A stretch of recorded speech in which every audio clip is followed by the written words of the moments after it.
소요리 강해 오늘 19번 질문은 제가 하고 답은 같이 읽고 강연하겠습니다.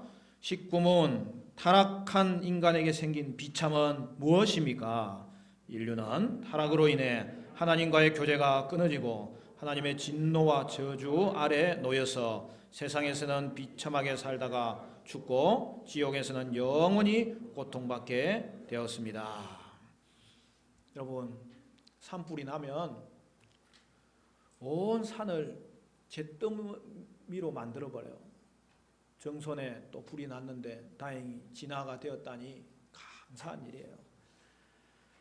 모든 큰 재앙들은 이 산불과 같이 작은 불씨에서 시작되는 거예요. 이처럼 아담의 죄는 작은 불씨였지만 모든 인류에게 매우 비참한 결과를 낳았던 것이죠. 아담의 범죄 이후에 인간은 어떤 존재냐? 죄인인 상태의 인간입니다. 구체적으로 말하면 죄와 비참의 상태에 들어갔다는 거죠. 앞에서 우리는 소요리 18문을 살펴보면서 죄의 상태가 무엇인지 같이 나눈 거죠. 그게 뭐예요? 원죄와 자범죄를 짓는 거죠.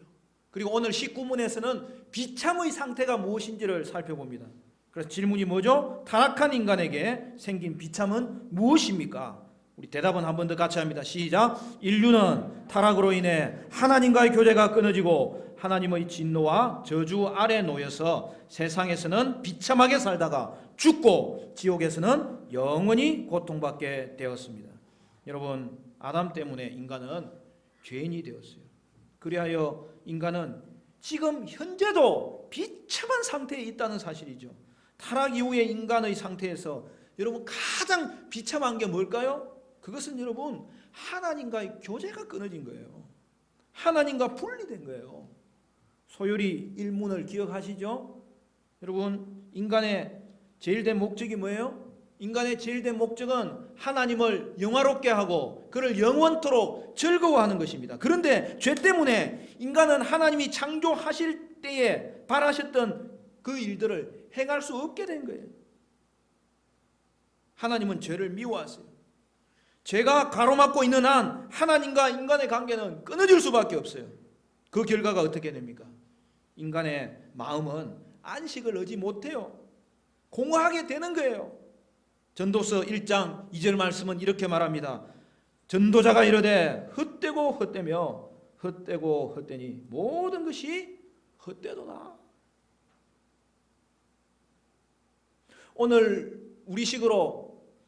오늘날 식으로 표현하면 어떻게 말할 수 있을까요?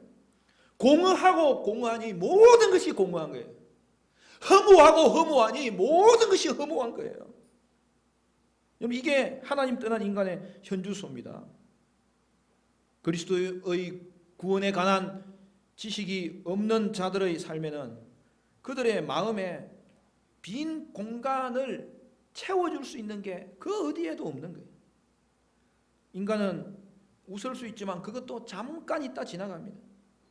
여러분, 부자들이 왜 그렇게 심리 치료를 받지 않으면 살 수 없는 것입니까? 죄송합니다만 연예인이나 유명인들이 왜 그렇게 술에 빠져 사는 것입니까? 왜 자살하는 것입니까? 바로 이 이유 때문에 그래요. 인간은 영원하신 하나님이 자리해야 될 그 마음의 중심에 세상의 공허한 것을 채우면 채울수록 그 필요는 만족을 하지 못하는 거예요. 하나님과의 교제를 상실하고 대용품으로 아무리 그것을 채워봤자 여러분 그것은 바닷물 마시는 것과 같은 거예요. 여러분 바닷물 마셔봤어요? 바다에 가서 그냥 한 컵 이렇게 마시는 거는 가능하지 않은데 언제 마셔요? 수영 배우다가. 수영 배울 때는요, 뭐 그냥 바닷물 한 드럼씩 마십니다. 그래야 또 이게 수영을 배워요. 그러면 먹고 나면 어떻게 해요? 바닷물 마시면 어때요? 달달해요? 써요. 바닷물은 아무리 많이 마셔도 갈증을 해결하는 것이 아니라 갈증이 더 솟아나는 거예요. 아무리 많이 마셔도 배부른 게 아니라 더 허기지게 되는 거예요. 이게 바로 인생의 비참입니다. 하나님과의 교제가 끊어진 그 자체가 비참이고요. 그렇게 사는 인생은 비참한 인생입니다. 그러면 진정한 행복이 무엇일까요? 하나님과의 교제가 회복되는 거죠. 그리하여 하나님을 영화롭게 하고 그를 즐거워할 수 있을 때에 바로 거기로부터 여러분 참된 행복이 오기 시작하는 거예요. 거기로부터 세상이 줄 수 없는 참된 기쁨이 드디어 회복되기 시작하는 거예요. 그러면 여러분 이 땅에서 가장 행복한 사람이 누구예요? 그는 예수 안에서 하나님과의 교제가 회복된 사람이에요. 바로 성도 여러분이에요. 신명기 33장 29절은 이렇게 말씀합니다. 이스라엘이여 너는 행복한 사람이로다. 여호와의 구원을 너같이 얻은 백성이 누구냐? 그는 너를 돕는 방패시요 내 영광의 칼이시로다. 네 대적이 내게 복종하리니 내가 그들의 높은 곳을 밟으리로다. 사랑하는 성도 여러분, 여러분은 예수 안에서 생명을 얻고 그로 말미암아 하나님과의 교제가 풍성해지고 친밀해지고 그 생명이 더욱더 풍성하게 누려지는 복된 은혜의 삶을 사시기를 간절히 바랍니다. 여러분, 하나님은 인간의 죄 때문에 인간과 아무 관계를 맺을 수 없어요. 뿐만 아니라 죄 때문에 인간에게는 하나님의 심판, 즉 형벌이 임하는 거예요. 그러므로 여러분 인생의 비참함은 한마디로 말하면 하나님의 진노와 저주 아래 있다는 사실이에요. 그것을 오늘 우리가 읽은 성경 본문이 정확하게 보여주고 있습니다. 에베소서 2장 3절 말씀 우리 같이 읽어볼까요? 다 같이 시작. 전에는 우리도 다 그 가운데서 우리 육체의 욕심을 따라 지내며 육체와 마음에 원하는 것을 하여 다른 이들과 같이 본질상 진노의 자녀이었더니. 사람들은 하나님의 사랑에 대해서만 생각하기를 좋아합니다. 하나님의 선하심에 대해서만 생각하기를 좋아합니다. 그렇지만 사랑과 선하심이 하나님의 속성이라면 하나님의 진노 또한 하나님의 속성이에요. 성경은 하나님이 죄에 진노하신다고 명확하게 말합니다. 하나님의 진노는 의로운 진노예요. 하나님이 진노하시면 하나님은 반드시 행동하십니다. 그렇기에 하나님은 항상 죄를 벌하시는 분이세요. 우리도 예수를 믿기 전에는 다른 모든 이들과 마찬가지였습니다. 하나님의 진노의 대상이었습니다. 사람은 하나님으로부터 끊어졌기 때문에 비참한 상태에 있다는 것이고 또한 하나님의 진노하심으로 비참한 상태에 있다는 사실이죠. 그리고 이제 소열이가 비참의 내용에 대해서 구체적으로 말할 때 그 비참의 내용의 구체적인 내용은 세 가지입니다. 이 땅에서 사는 동안에 겪는 비참이고 죽음이고 죽음 이후에 지옥 고통을 당한다는 거예요. 여러분 소열이는 얼마나 이 죄의 문제에 대해서 명확하게 밝히는지 몰라요.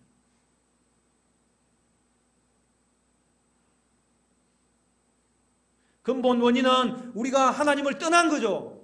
하나님과의 교제가 끊어진 거죠.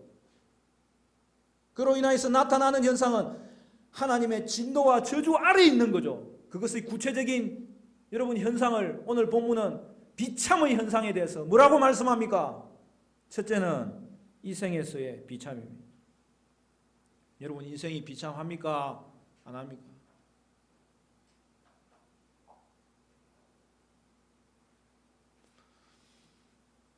일부 예배 때 청소년부한테 물어보니까 비참 안 하대요. 그래서 내가 조금 더 있어봐 그랬어. 여러분 우리의 인생이 비참해요.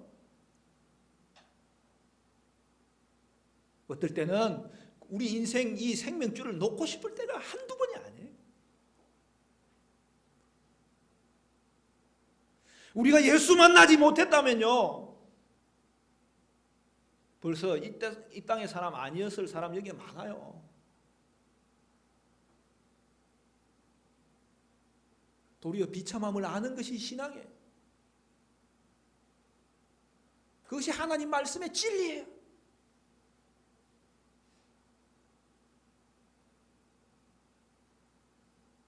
저는 사춘기 때 굉장히 모범적인 학생이었어요. 그런데 겉으로만 그랬죠. 속으로는 얼마나 고민했는지 몰라요. 제가 착한 아들이기 때문에 아버지 어머니한테 안 들키려고. 그러다가 폭발하는 거죠. 왜? 인생의 비참함을 알기 시작하니까 그래요.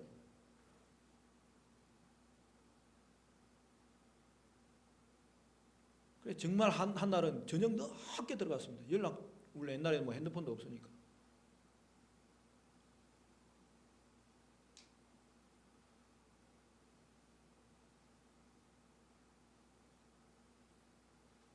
제가 사는 그 고향 진주에 가면 그 진양호라고 있어요.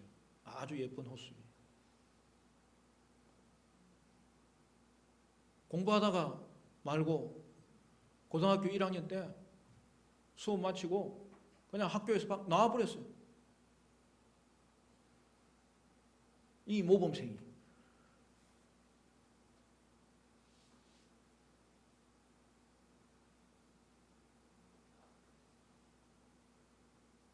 고등학교 때 제가 자전거 타고 다녔거든요. 자전거 타고요, 거기서 한 5km 되는 그 진양호까지 그냥 밟았어요. 그 호수를 바라보고 앉아 있는데 갑자기 편안이 밀려오고 또 갑자기 우울해지고, 그러다가 이거 동네가 좁아가지고요, 아는 사람이 꼭 나타난다니까요. 우리 이모 친구분이 엄청 저를 잘 아껴주시는 분이에요. 아니 민철이 아니가.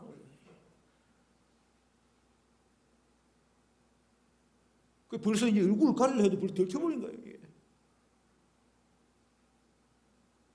너 왜 여기 지금 이 시간에 왜 여기 있어? 오늘 뭐 저기 야외 수업 하냐? 아닙니다. 제가 또 이모 친구분들한테도 엄청 공손하거든요. 다음에 말씀드리겠습니다. 이렇게 하고, 그 좋은 좀 풍경을 좀 느끼면서 좀 인생의 고독을 좀 씻고 싶었는데 그것도 못하고 더 산골로 들어갔어요. 또 날이 어둑해져요.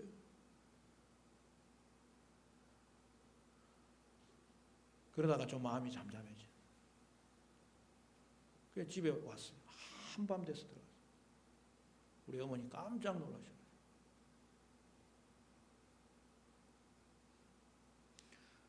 아니 무슨 일이 있었어요? 네, 어머니 다음에 말씀드리겠습니다. 공손하게. 여러분, 이 땅의 모든 문제와 슬픔과 공경이 이 타락한 상태에 있는 인간의 비참을 보여주고 있잖아요. 인간의 범죄 이후에 땅은 저주를 받았어요. 온 세상은 죄 때문에 처음과 모든 부분이 달라졌어요. 하나님은 여자에게 해산의 고통을 주셨고 또한 남편에 대한 원함이 있지만 결국에는 다스림을 받게 되어버렸어요. 여러분, 결혼한 여자에게 가장 큰 축복이 뭐예요?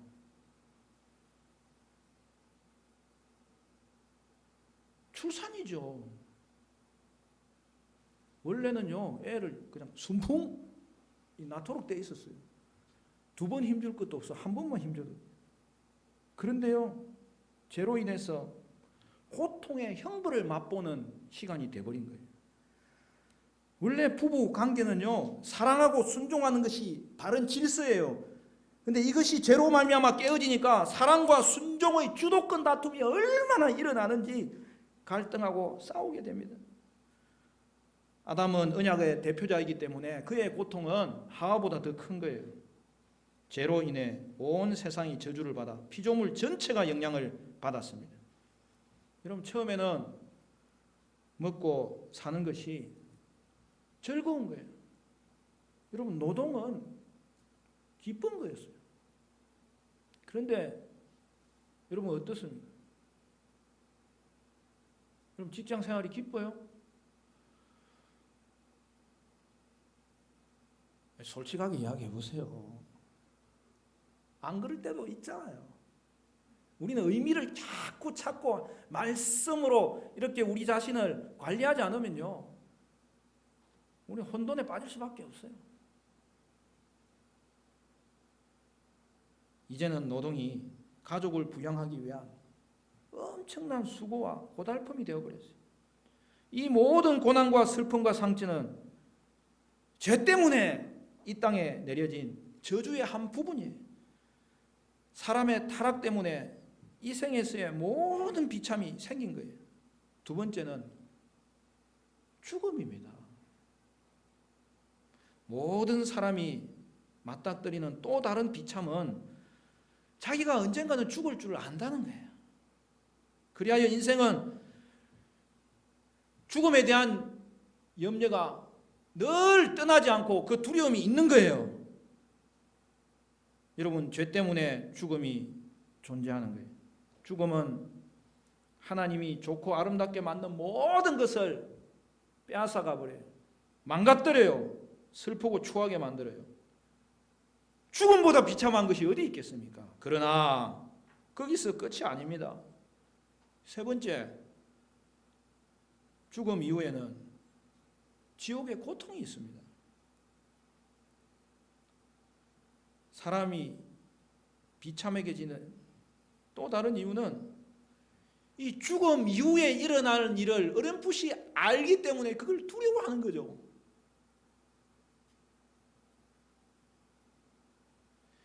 예수님을 유일한 구원자로 믿지 않는 사람은 참으로 두려워할 것입니다. 그게 뭐예요? 지옥의 형벌입니다.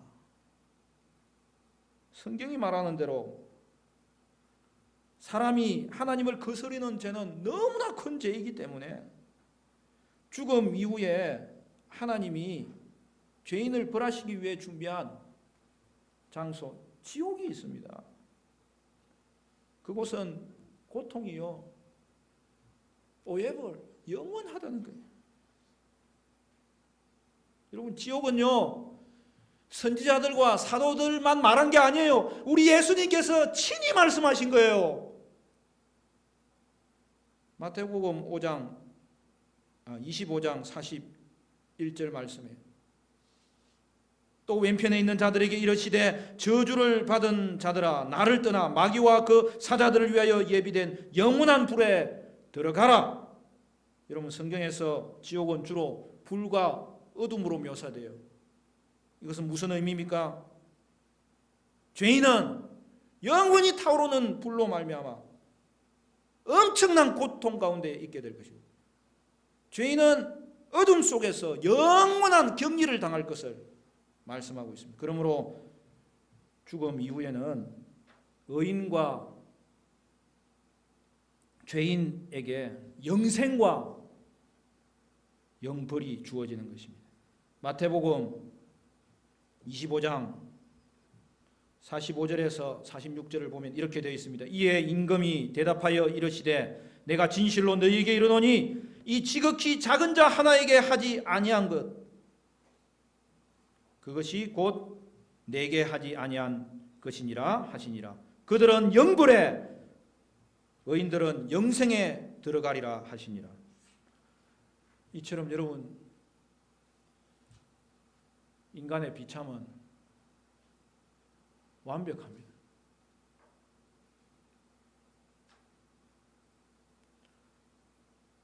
이것이 비참의 3종 세트입니다. 하나님을 즐거워하도록 창조된 인간이 하나님에게서 끊어져 고난과 슬픔의 삶을 살고요. 사람은 죽습니다. 그리고 죽음 이후에는 영원한 형벌 장소에 갑니다. 여러분, 제가 얼마나 끔찍한 결과를 낳았습니까?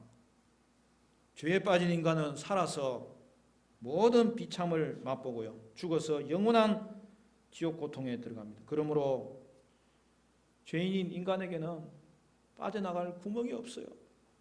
희망이 없어요. 이것이 아담의 범죄가 가져온 인간의 비참한 모습입니다. 그러므로 사랑하는 성도 여러분, 우리에게는 이런 비참에서 우리를 건져주실 구원자가 필요합니다. 그런데 인간의 구원도 완벽하다는 거예요. 예수님께서 십자가를 통하여 우리 대신 죽으시사 우리의 모든 죄를 담당하셨기 때문입니다. 그리하여 죄와 사슬과 저주로 영원한 죽음의 심판을 받아서 하나님으로부터 완전히 분리되고 영영 분리되는 운명에 처했던 우리를 살리셨고 하나님의 아들의 나라로 옮겨주셨습니다. 그러므로 예수 안에 있는 자에게는 결코 정죄함이 없습니다. 인간의 비참함을 피하고 영원한 생명을 얻는 길은 오직 하나밖에 없습니다. 예수님이 나의 죄를 위해 대신 죽으시고 사흘 만에 부활하신 사실을 믿고 예수님을 나의 구주, 나의 주님으로 영접하는 것입니다. 사랑하는 성도 여러분, 저와 여러분은 예수님을 유일한 구세주로 믿으시기를 바랍니다. 그를 이 땅의 유일한 통치자이신 주님으로 고백하시기를 바랍니다. 예수를 믿으면 제일 먼저 끊어진 하나님과의 관계와 그와의 교제가 회복됩니다. 그것이 바로 영혼의 구원입니다. 물론 이 땅에서는 신자에게도 고난이 있고 슬픔이 있고 고통이 있습니다. 그러나 더 이상 성도는 하나님의 진노와 저주 아래에 있는 자가 아니에요. 우리를 통치하는 세력은 하나님의 영광과 하나님의 은혜가 우리 위에 있기 때문에 우리는 하나님의 영광과 은혜 아래에 있고 이 땅을 살아가는 동안에 하나님의 영광이 그의 은혜가 우리를 다스리시는 거예요. 천국 갈 때까지 다스리시는 거예요. 성도가 심판을 받는 경우도 있습니다. 그러나 성도의 심판은 징계예요. 돌아서라는 거죠. 더 거룩하게 하나님 앞에서 예수의 옷을 입으라는 것이죠. 하나님께 더 가까이 가라는 것이죠. 그러므로 성도에게 고난은 하나님을 깊이 알게 되고 더 가까이 가게 되고 더 거룩하게 되는 도구입니다. 신자와 불신자의 차이를 보다 명확하게 만드는 것은 언제나 죽음입니다. 그의 영혼이 이미 사망해서 생명으로 옮겨진 신자에게는 이 죽음이 그 신자를 찌르지 못합니다. 성도에게 죽음은 영광으로 들어가는 천국 문입니다. 부활의 때에 불신자는 완전한 비참에 들어가지만 신자는 비참에서 완전히 건집받도록 완전한 행복에 들어가는 것입니다. 그러므로 사랑하는 성도 여러분, 오늘 이 땅에서 가장 행복한 자가 누구인지 생각할 때마다 그것은 예수 안에 구원받은 바로 나 자신이구나. 그것을 고백하지 않을 수 없습니다. 가진 재물이 없고 권세가 없고 때로는 건강조차 부족할지라도 저와 여러분에게는 영광의 하나님이 계시기 때문입니다. 그 어떤 역경과 고난조차도 구원받은 성도로부터 샘솟는 이 기쁨을 빼앗아 갈 자가 없는 것입니다. 하지만 죽음이 천국문이 되지 않은 자, 지금 지옥문 앞에 있는 그런 인생이라면 여러분 그는 예수 그리스도의 십자가 그늘로 빨리 피하셔야 됩니다. 하나님의 은총을 구하고 하나님의 은혜를 내가 받아야 되겠다고 하나님께 간구하셔야 됩니다. 우리 화정충현 가족 모두는 예수 안에서 구원받아 인생의 비참에서 건짐을 받게 되시기를 바라고, 끊어진 하나님과의 교제가 회복되고 더 풍성히 누리는 은혜의 심정으로 살아가는 복된 성도들 되시기를 간절히 바랍니다.